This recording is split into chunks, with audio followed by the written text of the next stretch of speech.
নুন আনতে যার পান্তা ফুরিয়ে যায়, বাংলাদেশে এত অস্ত্র পাঠাচ্ছে। 40,000 কোটি টাকার অস্ত্র এসছে বলে খবর, বিপুল অস্ত্র। বাংলাদেশ নিয়ে একের পর এক মিথ্যাচার করে আসছে ভারতীয় সংবাদ মাধ্যমগুলো।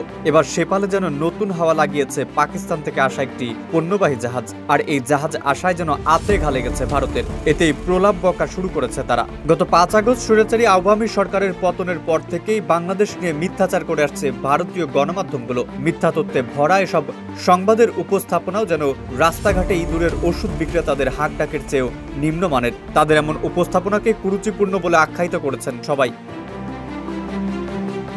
গত সপ্তাহে পাকিস্তানের করাচি থেকে পণ্যবাহী একটি জাহাজ সরাসরি নোঙর করে চট্টগ্রাম বন্দরে। আর একে কেন্দ্র করেই ভারতীয় সংবাদ মাধ্যমগুলো অবাস্তব আর মিথ্যা তথ্যে পূর্ণ এমন সংবাদ প্রকাশ করে যাচ্ছে। একমাত্র ওয়ালটন এসি দিচ্ছে 1 বছরের রিপ্লেসমেন্ট গ্যারান্টি। পাকিস্তান থেকে আসা জাহাজ বোঝাই করে আনা হচ্ছে অস্ত্র, এমনই দাবি করা হচ্ছে তাদের সংবাদ মাধ্যমগুলোতে।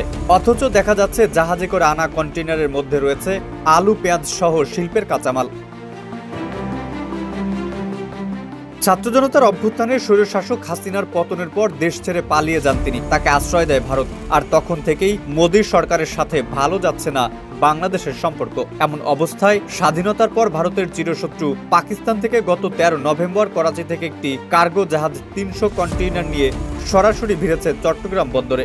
পাকিস্তান থেকে স্বাধীনতা লাভ করার পর এই প্রথম সরাসরি কোনো পণ্যবাহী জাহাজ বাংলাদেশের সমুদ্র বন্দরে সেদেশ থেকে সরাসরি এসে নোঙর করল। বিষয়টি ঐতিহাসিক হলেও কপালে চিন্তার ভাঁজ পড়েছে ভারতের, এমনটি মনে করছেন বিশ্লেষকরা।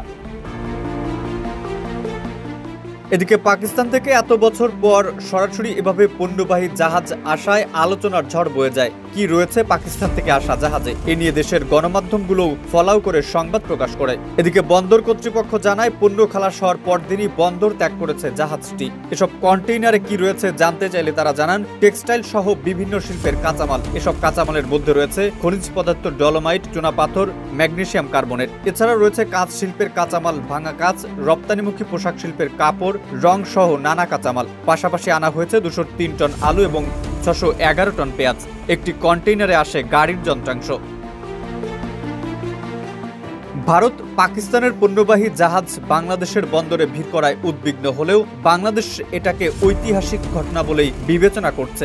এদিকে এর মাধ্যমে দুই দেশের মধ্যে বিদ্যমান সম্পর্ক উষ্ণ হওয়ার ইঙ্গিত পাওয়া যাচ্ছে বলে সংবাদ প্রকাশ করেছে ব্রিটিশ সংবাদ মাধ্যম দ্য ইন্ডিপেন্ডেন্ট। এছাড়া যুক্তরাষ্ট্রে অন্তর্বর্তী সরকারের প্রধান ডক্টর ইউনূসের সাথে পাকিস্তানের প্রধানমন্ত্রী শাহবাজ শরীফের সাথে সাক্ষাৎ সম্পর্কের নতুন মোড় নেওয়ার কথা বলছেন বিশ্লেষকরা। এমনকি বাংলাদেশের সাথে পাকিস্তানের যে বৈরিপূর্ণ সম্পর্ক ছিল সেটা কমে উষ্ণতার দিকে যাচ্ছে বলেও মনে করছেন অনেক বিশ্লেষক।